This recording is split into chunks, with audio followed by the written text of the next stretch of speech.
എൻ്റെ പേര് Alex Joseph. ഞാൻ താമസിക്കുന്നത് പന്നിയങ്കരയിലാണ്. ഞാൻ വർക്ക് ചെയ്യുന്ന പന്നിയങ്കര ടോൾ പ്ലാസയിലാണ്. 24-ാം തീയതി വൈകുന്നേരം 6 മണിക്ക് എനിക്കൊരു ആക്സിഡൻറ്റ് ഉണ്ടായിരുന്നു. അങ്ങനെ ഞാൻ നെന്മാറ അവിറ്റസ് ഹോസ്പിറ്റലിൽ വന്നു. ഡോക്ടർ രാകേഷ് പറഞ്ഞ് ഹിപ്പിന് ഓപ്പറേഷൻ സർജറി ചെയ്യേണ്ടി വരുമെന്ന് പറഞ്ഞ് അങ്ങനെ സർജറി ചെയ്തു. ആക്സിഡൻറ്റ് കഴിഞ്ഞിട്ട് എനിക്ക് ഭയങ്കര പെയിനായിരുന്നു. കാല് പോലും ലിഫ്റ്റ് ചെയ്യാൻ പറ്റില്ല. എനിക്ക് എൻറ്റയർ ബോഡി പോലും മൂവ് ചെയ്യാൻ പറ്റുന്നില്ലായിരുന്നു. അത് കഴിഞ്ഞ് സർജറി കഴിഞ്ഞിട്ടും എനിക്ക് റൈറ്റ് സൈഡിലേക്ക് തിരിഞ്ഞ് കിടക്കാൻ പറ്റില്ലായിരുന്നു. ഓൺലി ടുവേർഡ്സ് ലെഫ്റ്റ് ആയിരുന്നു. മൂവ്മെൻറ്റ്സ് ഒന്നുമില്ലായിരുന്നു. ഏകദേശം 2 months ബെഡ് റെസ്റ്റ് തന്നെയായിരുന്നു. പക്ഷേ ആ ഡോക്ടർ പറഞ്ഞ എക്സസൈസൊക്കെ ഞാൻ റെഗുലർലി ചെയ്യുമായിരുന്നു. അത് കഴിഞ്ഞിട്ട് ഇപ്പോൾ എനിക്കൊരു ഇമ്പ്രൂവ്മെൻ്റ് ഉണ്ട് ആഫ്റ്റർ 3 months. സർജറി കഴിഞ്ഞ് പിറ്റേ ദിവസം മുതൽ ഫിസിയോതെറാപ്പി കണ്ടിന്യൂസ് ചെയ്യുന്നുണ്ടായിരുന്നു അപ് ടു 3 months. ഏകദേശം ഒരു 3 months ആയിട്ട് നടക്കാൻ പറ്റില്ലായിരുന്നു. ഇപ്പോൾ എനിക്കൊരു 2 weeks ആയിട്ട് വാക്കില്ലാതെ നടക്കാൻ പറ്റുന്നുണ്ട്. ഇപ്പോൾ എനിക്ക് I M feeling far better. അപ്പോൾ ഈ ഒരു സ്റ്റേജിൽ എനിക്ക് നടക്കാനുമായി. ആൻഡ് ഇപ്പോഴും ഞാൻ വന്നപ്പോഴും കുറേ എക്സസൈസൊക്കെ പറഞ്ഞിട്ടുണ്ട്. അപ്പോൾ lot of thanks to the whole team of physiotherapy and doctor Rajesh. പിന്നെ ആണെങ്കിലും നമുക്ക് ഫിസിയോ വീട്ടിൽ വന്ന് ചെയ്യണമെന്നുള്ള ഒരു ടെൻഷൻ ഉണ്ടായിരുന്നു. വേണ്ട, അവർ തന്നെ ഞങ്ങൾക്കെല്ലാം കാണിച്ചു തന്നു, വീഡിയോ എടുത്തു തന്നു, ഇതുപോലെ നിങ്ങൾ വീട്ടിൽ പോയി ചെയ്താൽ മതി എന്ന് പറഞ്ഞു. അങ്ങനെ ഫിനാൻഷ്യലായിട്ട് ഞങ്ങൾക്ക് കുറേ കൂടെ ഇത് വന്നേനെ. ഇവർ എല്ലാം നമുക്ക് അതിനുള്ള ഫുൾ സപ്പോർട്ടും ഫിസിയോതെറാപ്പിസ്റ്റ് ചെയ്തു തന്നിട്ടുണ്ട്.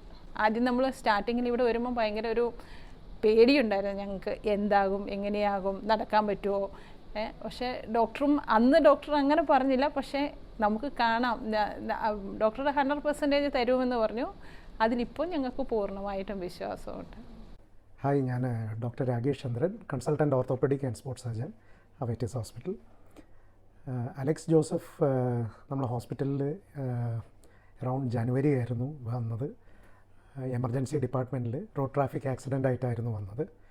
നമ്മൾ ഇടുപ്പ് ജോയിൻറ്റിൽ ഇടുപ്പ് ജോയിൻ്റ് എന്ന് പറയുന്നത് ബോൾ ആൻഡ് സോക്കറ്റ് ജോയിൻ്റാണ്. അപ്പോൾ അതിൽ ജോയിൻറ്റിലുള്ള സോക്കറ്റ് ബോൺ പൊട്ടിയിരിക്കുകയായിരുന്നു.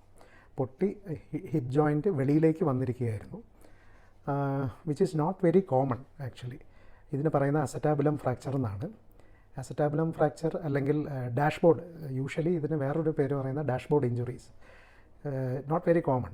കാരണം എന്ന് പറഞ്ഞാൽ ഇതൊരു ഹൈ വെലോസിറ്റി ട്രോമ, അല്ലെങ്കിൽ അത്രയും ഭയാനകമായ ഒരു ആക്സിഡൻറ്റിലാണ് യൂഷ്വലി ഇങ്ങനത്തെ ഒരു പാറ്റേൺ ഓഫ് ഫ്രാക്ചർ ഉണ്ടാകുന്നത്. അതുമൂലം നമ്മൾ ഹിപ്പ് ജോയിൻറ്റിൽ ബോളും സോക്കറ്റും വരുന്നതിൽ ബോളും പൊട്ടാം, ഒരുപക്ഷെ സോക്കറ്റും പൊട്ടാം ഡാഷ്ബോർഡ് ഇഞ്ചുറീസിൽ. ഇതിൽ അലക്സിൻ്റെ കേസിൽ ഇപ്പോൾ എന്താ സംഭവിച്ചതെന്ന് പറഞ്ഞാൽ സോക്കറ്റും പൊട്ടിയിട്ടുണ്ടായിരുന്നു. തന്മൂലം ബോൾ വെളിയിലേക്ക് പുറത്തേക്ക് വരെയും കൂടെ ചെയ്തിട്ടുണ്ടായിരുന്നു. ഈ സോർട്ട് ഓഫ് ഫ്രാക്ചേഴ്സ് മെയിനായിട്ട് അറിഞ്ഞിരിക്കേണ്ടത് നമ്മൾ ഇതിൻ്റെ റെസ്പോൺസ് ടൈമാണ്. ഇതിന് അറ്റൻഡ് ചെയ്യുന്ന റെസ്പോൺസ് ടൈമാണ് വളരെ ഇമ്പോർട്ടൻറ്റ്. നമ്മൾ ആസ് ഏർലി ആസ് പോസിബിൾ ഇതിനെ റെഡ്യൂസ് ചെയ്യുക, അതായത് ആ ബോളിനെ കറക്റ്റായിട്ട് ജോയിൻറ്റിലേക്ക് എത്തിക്കുക. അതുപോലെ തന്നെ ആ സോക്കറ്റിനെ എത്രയും വേഗം ഫിക്സ് ചെയ്യുക എന്നുള്ളതാണ്. സെക്കൻഡ് സ്റ്റേജ് വന്നത് ഞങ്ങൾ ഈ ഫ്രാക്ചറിനെ ഫിക്സ് ചെയ്യുക എന്നുള്ളതായിരുന്നു. അതിൽ പ്ലേറ്റും സ്ക്രൂ ഇട്ട് അതിനെ ഫിക്സ് ചെയ്ത് വെച്ചു.